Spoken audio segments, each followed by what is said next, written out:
लखनऊ आए हुए हैं और लखनऊ में हमारे साथ दो लोग यहाँ पर बैठे हैं।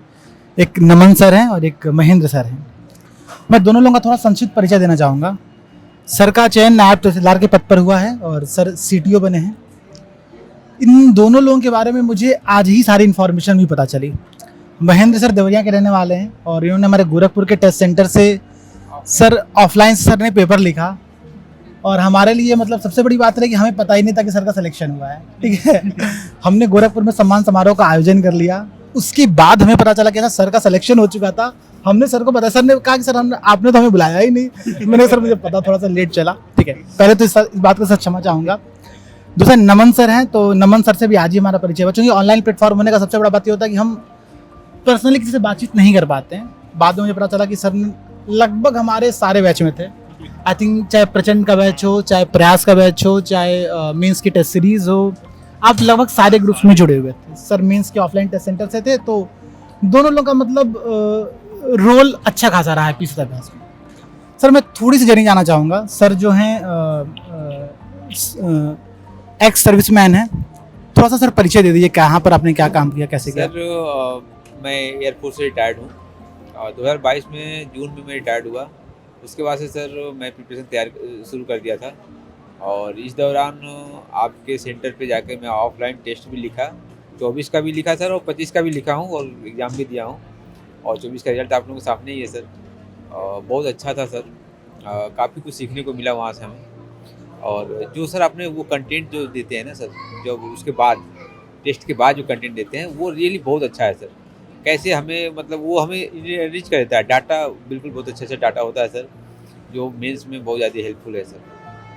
और फाइनली सर अब तो चयन हो गया है, अब तो बहुत बढ़िया बात है। ठीक है सर। अच्छा, दोनों लोग 2025 का मेंस भी लिख करके बैठे हैं अभी, तो भविष्य उम्मीद करते हैं भविष्य तो और भी अच्छा होने वाला है। बाकी नमन सर हैं, तो नमन सर अपना थोड़ा सा बैकग्राउंड बताइएगा, क्योंकि इनका बैकग्राउंड में मुझे इंटरेस्ट इसलिए ज़्यादा आया।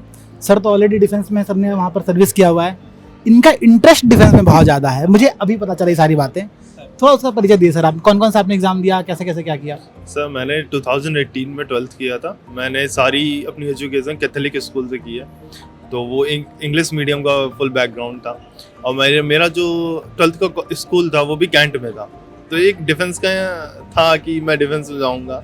18 में मैंने एनडीए दिया, 2018 में वो क्वालिफाई किया मैंने, रिटर्न एसएसबी दी, कॉन्फ्रेंस आउट हुआ। सेकंड एनडीए दिया, उसमें भी मैं कॉन्फ्रेंस आउट हुआ। उसके बाद लगा कि अभी तो ख़त्म हो गया क्योंकि एज हो गई थी, अब सीडीएस दूंगा। मैंने सीडीएस के 6 अटेम्प्ट दिए हैं लगातार, 6 मैंने क्वालिफाई किए हैं और आई थिंक 2-3 में मैं कॉन्फ्रेंस आउट हूँ, बाकी में स्क्रीन आउट हूँ। तो एक वो डिफेंस का था कि रहेगा, लेकिन वो ख़त्म हो गया एक पेज के बाद। फिर मैंने सिविल सर्विसेज की तरफ मुड़ा कि अब ये करते हैं। यूपीएससी दिया मैंने 2024 में, जिसमें मेरा मेंस में नहीं हुआ अनफॉर्चुनेटली। मैंने पीसीएस दिया, उसमें हो गया था, मेरा मेंस लगा हुआ था। 3 महीने का टाइम था यूपीएससी मेंस और यूपी पीसीएस मेंस में। मैंने 3 महीने में लग के यूपी पीसीएस किया है। मैंने कहते हैं ना कि सब कुछ किया जो भी हो सकता था। मैंने रात दिन पढ़ा है यूपी पीसीएस को और पीसीएस अभ्यास को। तो मैंने आई थिंक कोई भी वीडियो नहीं बाकी जो मैंने नहीं देखी है, जो मैंने नहीं फॉलो की है, इंक्लूडिंग सॉल्ट्स, प्रचंड सीरीज हो वो, या जो फ्री ऑनलाइन पढ़े हुए हैं GS 5-6 के वो हों, या पीसीएस मेंस का जो एक टेलीग्राम ग्रुप है उसके फैक्ट्स हों, उसकी एक डायरी बनाना, वो सब कुछ किया था मैंने। तो एक मुझे पता था, इतना कॉन्फिडेंट था मैं टेस्ट सीरीज देने का और पीसीएस अभ्यास की कि मेरा हो जाना है, कुछ भी हो जाए मैं लिस्ट में हूँगा। तो वो मेहनत की वजह से आया था और सर लोगों की जो मेहनत थी वो काफ़ी काम की रही है कि मैं पहले प्रयास में अपने और पहले अटेम्प्ट में मैंने नायब तहसीलदार के लिए क्लियर कर दिया। तो thank you so much sir, thank you to the PCS Abhyas team. इसमें एक बात और है, देखिए सर बहुत यंग एज में सर ने एग्जाम निकाला है। आई थिंक 24 साल की उम्र है आपकी, और वहीं पर सर बैठे हैं। सर एक्स सर्विसमैन है, 42। आप समझ सकते हो कि अगर जज्बा हो, अगर करने की इच्छा हो, तो उम्र मायने नहीं रखती है, किया जा सकता है, संभव है। 2023 में मैं फर्स्ट मेंस लिखा, मेंस तक पहुंचा, वहाँ मतलब मेंस में हुआ नहीं।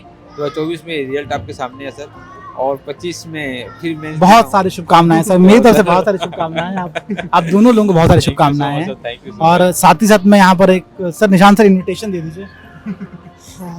आप दोनों लोग 9 मई को हमारे कोचिंग का दूसरा साल पूरा हो रहा है, तो आप दोनों लोग का ढेर सारा स्वागत है गोरखपुर में। आइए हम लोग घूमते हैं गोरखपुर। Thank you sir. हम तो घर में ही रहेंगे सर, हम तो घर में ही रहेंगे। स्वागत करवाने वालों की बिल्कुल बिल्कुल सर, हम होस्ट रहेंगे सर, होस्ट नॉट गेस्ट। तो पूरी कोशिश करेंगे अपनी तरफ से कि आप 9 मई को फुल कोशिश करेंगे जरूर। सर, हम पहुंचेंगे बड़ा सर। अच्छा लगा आज अच्छा, यहाँ हाँ। से लोगों से मुलाकात हुई है। उम्मीद करते हैं कि 9 मई को फिर से मिला जाएगा। रहूंगा 100% गोरखपुर। और एक बार फिर मैं आप सबका बहुत बहुत दिल से धन्यवाद करना चाहूँगा। मैं उन्नाव से यहाँ आया बस आपको देखने, क्योंकि वो मोबाइल में मैंने देखा है, मैं रियल में एक बार देखना चाहता था, क्योंकि वो था ना कि मेरा जो सपना था वो आपने पूरा कर दिया, कि मैंने फर्स्ट अटेम्प्ट में क्लियर कर लिया, तो वो आप लोगों की वजह से है। और एक बात और है कि गोरखपुर तो मैं आऊँगा, मैं पहले आना चाहूँगा क्योंकि मैं ट्रैवलिंग मुझे बहुत पसंद है, तो मैं गोरखपुर देखना चाहूँगा। आप आइए, आप हमारा पूरा स्वागत है। और हम लोग गोरखपुर आप घुमाते भी हैं आपको अच्छे से। उन्नाव से मिलने आए हैं सर, बहुत बड़ी बात है। सर भी अपना व्यस्त शेड्यूल निकाल करके आए हैं, तो दोनों लोगों को बहुत धन्यवाद, बहुत सारी शुभकामनाएं भविष्य। मैं देखिए, मैं पूरा थोड़ा इस कहानी बताता हूँ। देखिए क्या है ना, हम लोग एक ऐसे मतलब संस्था के तौर पर काम करते हैं, छोटे लेवल पर है। आपको पता है कि 2 लोगों की टीम है, फ्रंट पर पीछे माने है 10 लोगों की टीम काम कर रही है। लेकिन काम हमारा ऐसा होता है कि हमको ये नहीं सोचना कि रिजल्ट निकलने के बाद कैसे रिजल्ट आएगा, हमको इस बारे में नहीं सोचना है। तो हमने कभी किसी से रोल नंबर मांगा ही नहीं। भाई अपना रोल नंबर शेयर कर दो मुझे, ताकि हम रिजल्ट निकलने के बाद तुम्हारा रोल नंबर छाप पाएंगे। हम इस मामले को ही पढ़े नहीं। इसका दुर्भाग्य क्या हुआ, मेरे पास टीम का एक मैसेज आया कि सर मनीष नाम के एक व्यक्ति सेलेक्ट हुए हैं गोरखपुर सेंटर से। अच्छा, मैंने कहा कि ठीक है भाई, बहुत शुभकामनाएं। मैंने तुरंत रिजल्ट चेक किया, हम दोनों ने बैठ करके। सबसे बड़ी बात कि मनीष नाम के एक व्यक्ति का हमारे सेंटर में कॉल भी था। हाँ, तो हम और भी कंफर्म हो गए कि कहीं उनका रिजल्ट तो नहीं ठीक है। हम लोग बड़ा मतलब फिर सर्च किया, हिस्ट्री हमने देखा कि यार नाम एग्जैक्टली तो मैच नहीं कर रहा है। हम कहे चलो ठीक है, पहले अब हमको लगा कुछ कंफ्यूजन हुआ होगा, तो हमने छोड़ दिया, उस चीज़ को ध्यान नहीं दिया। गोरखपुर सेंटर पे सम्मान समारोह आयोजित हुआ। जिस दिन सुबह सम्मान समारोह था, उस दिन भाई होता है सर बोलते कि अरे मेरा नाम तो सर आपने छापा ही नहीं, मेरा नाम तो आपने मुझे रात बुलाया। उसी दिन हमको सुबह में एग्जैक्ट नाम क्लियर हुआ। ममता पांडे जी ने जब बताया। वो बाहर आई फिर और उन्होंने अब यहीं पर ममता जी के बारे में ही बात जोड़ देते हैं। देखिए कितना अच्छा लगता है। सुबह सुबह ममता मैम बाकी 3 लोगों के सम्मान समारोह के लिए आई थी, और शाम तक उनका मैसेज आता है सर मेरा आरओ में चयन हो गया है। ये मतलब समझिए आप कितनी बड़ी बात है। अच्छा, मैं आपको एक बात और कहता हूँ, गोरखपुर सेंटर से 2025 के रिजल्ट में इससे बेहतर रिजल्ट आएगा, ये गारंटी है। बिल्कुल आएगा। लोग काफी एफर्ट कर रहे हैं। बहुत अच्छा लोगों ने मेहनत किया है, बहुत अच्छा मेहनत किया लोगों ने। तो ठीक है, फिर मिलते हैं अब